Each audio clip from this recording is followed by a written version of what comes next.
नमस्कार, मैं हूं नीतू सिंह और आप देख रहे हैं ग्रेटर जम्मू वर्चुअल। हम 21वीं सदी में जी रहे हैं, जहां हम बात करते हैं भारत को डिजिटलाइज करने की, भारत को एक सुपर पावर बनाने की और टेक्नोलॉजी में कहीं और आगे जाने की। वहीं समाज में कुछ ऐसे तबके भी हैं जो अपनी गरीबी की रेखा से कहीं ज्यादा नीचे हैं, और इन्हीं तबकों में से एक तबका है डेली वेजर्स का। जी हाँ, मैं बात कर रही हूँ जम्मू कश्मीर के डेली वेजर्स की, जो लगभग 30 साल से इस जंग को लड़ रहे हैं कि कोई तो सरकार आएगी, इनकी सुनवाई होगी, इन्हें रेगुलराइज किया जाएगा। लगभग 30 साल से इस जंग को लड़ते हुए कई डेली वेजर्स ने अपनी जान गंवा दी, और कई डेली वेजर्स ऐसे हैं जो अब भी इस लड़ाई को लड़ रहे हैं और ये उम्मीद कर रहे हैं कि इस गरीबी की जो रेखा जिससे वो बहुत ही नीचे आ चुके हैं, कभी तो उनकी जिंदगी आसान होगी। तो आइए आपको मिलाते हैं कुछ ऐसे परिवार से जो इस जंग से आज भी लगातार लड़ रहे हैं। मेरी शादी को 17 साल हो गए। अभी ये था कि हाँ गवर्नमेंट जॉब करता है लड़का, तो मैं इसलिए मतलब होता है ना लड़कियों के दिमाग में अच्छा कर रहा है, तो घर वालों ने भी कहा कि ये पक्का हो जाएगा। मेरा आप देख सकते हो विक गया है, मतलब कि रिधि है, ठीक है। कोरोना में आप देख सकते हो बॉडी सेक्शन में काम करते थे। बॉडी सेक्शन में आप किसी को पूछ लो, डालते वो बड़ी वाली ट्यूबवेल, हाँ, उस पे वो जो मशीन थी वो फट गई थी, धमाका हुआ था, तब वो मरते मरते बचे थे। फिर उन्होंने बोला कि जब भी वो जाते थे, तो उसके बाद जब उनको ये कैंसर का हुआ, उन्होंने दांत निकलवा लिए कि आपने पैसा कहाँ से किया, कैसे हुआ, कोई पूछने नहीं आया, क्या हुआ क्या नहीं हुआ, किसी ने नहीं पूछा कैसे क्या करना है, कि बस जो पहले के हैं वो नहीं हो रहे, बाकी आपको। वो पीएचई में काम करते थे, उनका नाम सुरेंद्र कुमार था।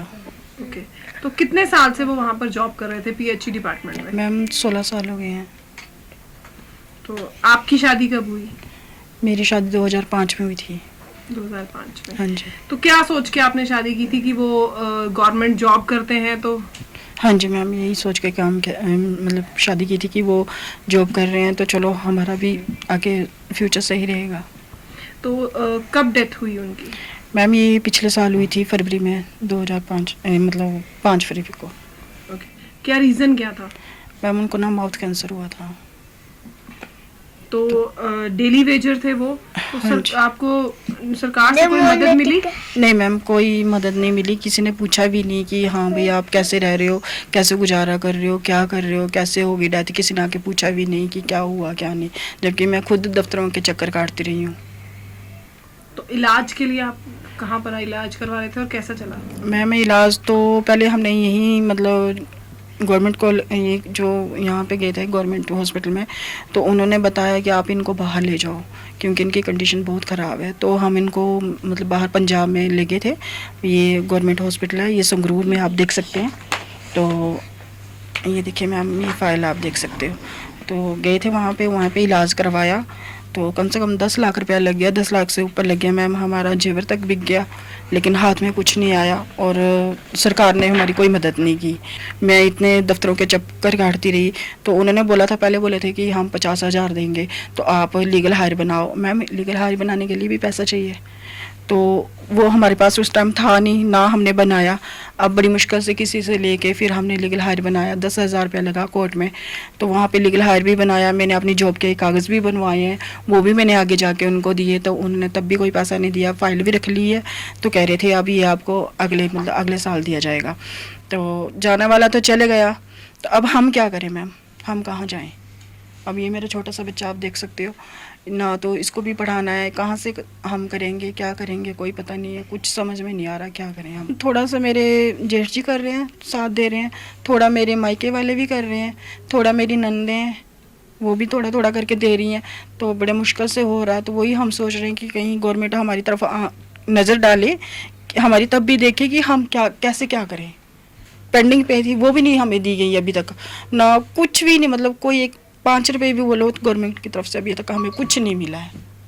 इवन कि उनकी पे भी बंद कर दी थी, और मैं गई जब पे पंचतीर्थी में, तो मैंने उनको बोला कि सर ऐसी ऐसी बात है, तो आप प्लीज़ पे दीजिए। तो वो कह रहे हैं हम पे नहीं दे सकते, नो वर्क नो पे। तो मैंने उनको इतना भी बोला कि ठीक है सर, अगर वो काम नहीं कर रहे तो उनकी जगह मैं काम कर देती हूँ, आप पे तो दीजिए, हमें तो पैसों की ज़रूरत है। लेकिन उन्होंने मैम हमारी तरफ देखा भी नहीं और कहा कि हम कुछ नहीं कर सकते, ये हमारे पीछे के ऑर्डर हैं। अब आप बताओ हम क्या करें। मैं एक बार नहीं बहुत बार गई हूँ। कई बार मैं 12 बजे आई हूँ वहाँ से, कई बार मैं 2 बजे आई हूँ, एक बार मैं 3 बजे भी आई हूँ वेट करके। चीफ इंजीनियर सर के। इसके अलावा मैं ऊपर दूसरे दफ्तर में भी गई उनसे, ऊपर वाले में, लेकिन मैम किसी ने नहीं सुना। सभी यही कहते रहे कि अब हम कुछ नहीं कर सकते हैं, जब तक ये डेली वेजर का मसला हल नहीं हो सकता हम आपकी बात नहीं सुन सकते। उनकी बात पहले उनकी होगी फिर आपकी होगी। हम कब होगी, लेकिन होगी तो होगी, कब होगी? अब आप सोचो हम कैसे करें? हम छोटा सा बच्चा है, इसको भी खाने पीने के लिए भी चाहिए। जब हमें खाने पीने के लिए मिलेगा तो हम ग्रोथ क्या करेंगे बच्चों की? आगे से पढ़ाएंगे कहाँ से? अपना कहाँ से करेंगे? कंपैरिजन नहीं कर सकते किसी के साथ किसी भी चीज़ का, लेकिन मैं इतना बोल सकती हूँ कि मतलब कुछ नहीं बचा हमारे पास। उनकी मृत्यु की वजह थी कि उनको दाढ़ दर्द हुई तो डॉक्टर ने दाढ़ निकाली। उस वक्त कोरोना लगा हुआ था, तो एक के बजाय डॉक्टर ने 2 दाढ़ें और भी साथ निकाल दी। इससे उसकी पूरी जवाड़ा जो है ना खोल दिया था, यहाँ से लेके यहाँ तक। बाद में हमने पूरे 8 महीने वहाँ रखा उसको। बेचारे ने जो भी पैसा जेवर वगैरह सब बेच के लगा दिया, लेकिन हाथ कुछ भी नहीं आया। एंड उन्होंने जवाब ही दे दिया इसको।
रामलाल जी किस डिपार्टमेंट में जॉब करते हैं? पीएचई में।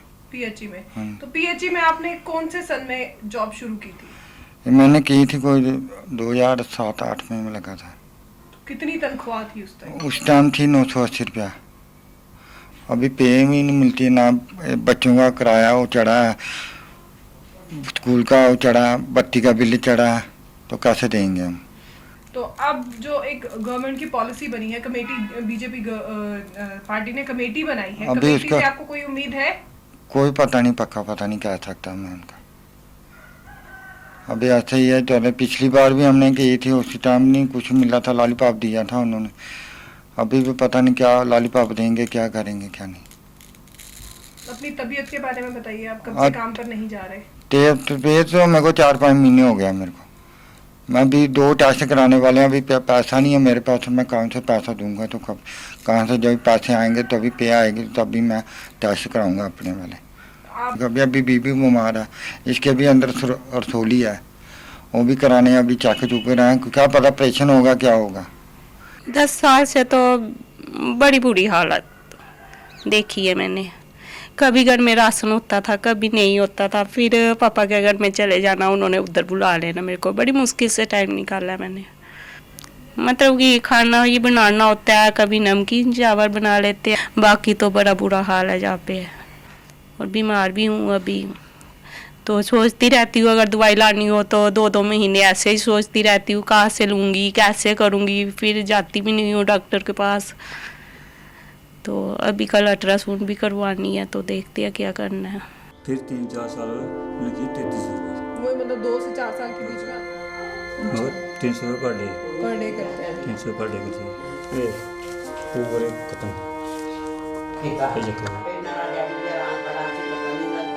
आंटी जी अनपढ़ है, जो मर्जी हो, आप इंसान ही है ना, जानते हो अंदर भी है।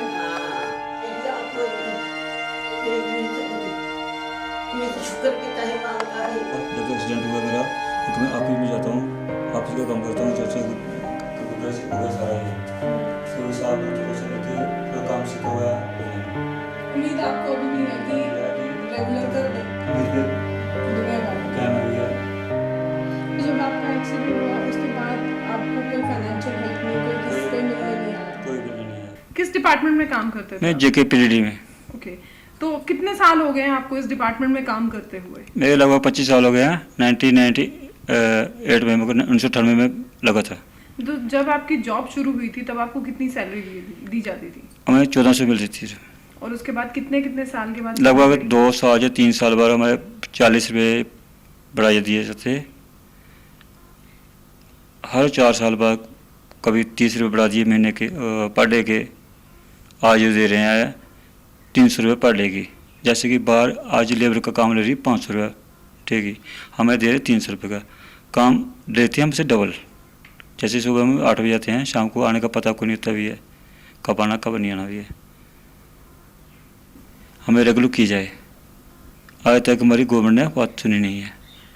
1998 से लेकर अब तक 2022 तक आपके बीच में इंजरी भी हुई। हाँ, बिल्कुल। आप बुरी तरह से आप घायल भी हुए, तो वो इंसिडेंट कब हुआ था? ये लगभग जुलाई 2001 में। तो उस टाइम पे कितनी ज़्यादा आप इंजर्ड हुए थे, कितने ज़्यादा जल गए थे? लगभग 50%। 50%। अभी अब देख सकते हो कितना मेरा कर हुई है। लगभग 50% सिर्फ मेरा फेस बचा हुआ है, बाकी पूरे हाथ पर जले हुए हैं। तो उस समय कोई आपके डिपार्टमेंट से आपको कोई मदद मिली हो? कुछ नहीं है। उस टाइम थोड़ा जेई ने हमें थोड़ी हेल्प की थी, छोटी सी लगा लो 2-4%। जब हमारे एक्सीडेंट था वो थोड़ी भगी। बाकी मेरे डैडी थे डिपार्टमेंट के थे, उन्होंने पूरी उम्र नौकरी की थी वहाँ पे। किसी उधार उठा के लगभग 2.5 महीने में लुधियाने में CMC में रहा। अगर भी मैं जम्मू रहता शायद मैं आज तक रहता नहीं यहाँ पे। किसी ने उठा के, मेरे भाई था छोटा, लगा के ले गया मैं लुधियाने में। 2.5 महीने वहाँ पे रहा। फिर 1 साल लगभग मेरा घर पे ही इलाज को रहा, क्योंकि बार बार लुधियाने जाना इतना अप्रोच नहीं कर सकते हम।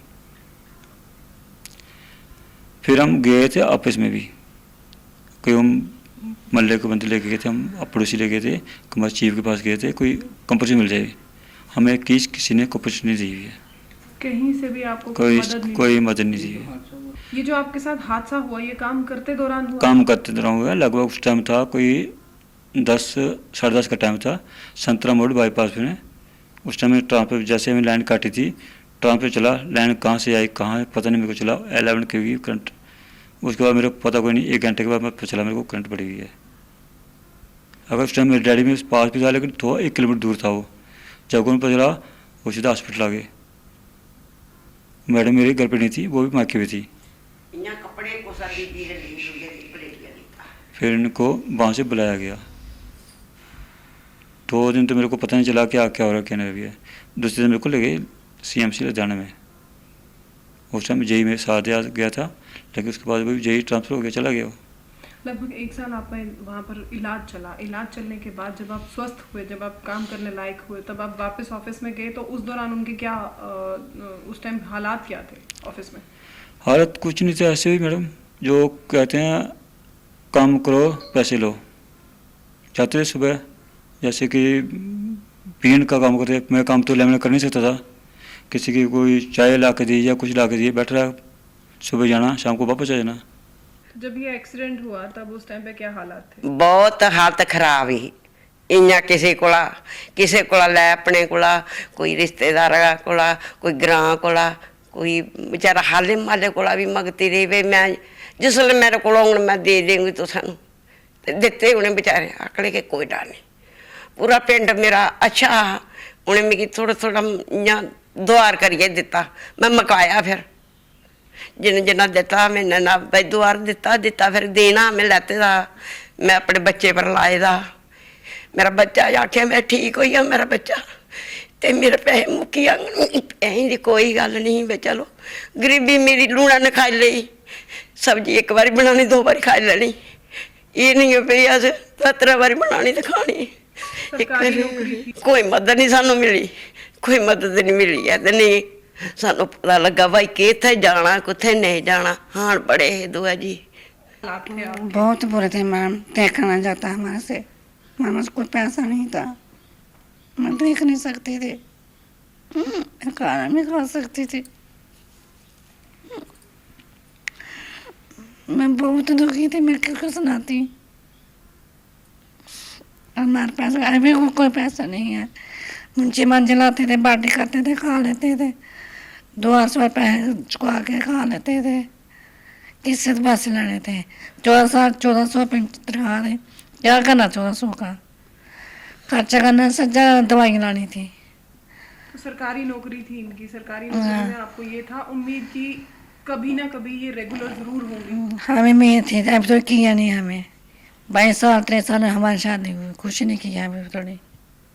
तो सरकार ने अब कमेटी बनाई है 5 लोगों की, जिसमें डेली वेजेस के लिए वो काम करेंगे, आगे इनको रेगुलर किया जाएगा। क्या उम्मीद लगती है आपको कि हमें क्या, कोई उम्मीद नहीं मैम जी लगती है। कहते हैं इस साल करेंगे, 2 साल करेंगे, हालात देखते रहते हैं किस बार हमारा नंबर आएगा, कब हम पक्के हो, कब हम अपनी जूनी से जिए कि कैसे खर्च कर अच्छे खाएंगे अच्छे लाएंगे। कोई पता नहीं मैम जी, कोई पता नहीं गवर्नमेंट वांट करेगी या नहीं करेगी, ऐसे ही टाइम पास हो जाए कर लेते हैं। पापा के हाथ में लगी हुई है, मम्मा कैसे लगी हुई है, कैसे ठीक होएगा पापा, ऐसे बोलते, मैं क्या जवाब दूं बेटे को। जम्मू कश्मीर के डेली वेजेस लगभग 30 साल से इस जद्दोजहद में है कि कोई तो सरकार आएगी, उनकी सुनवाई होगी और जो रेगुलर पॉलिसी है उसे लागू किया जाएगा। लेकिन इस जद्दोजहद में कई तो अपनी जिंदगी की आहुति दे गए और कई ऐसे हैं जो अब भी इस जंग को लगातार लड़ रहे हैं।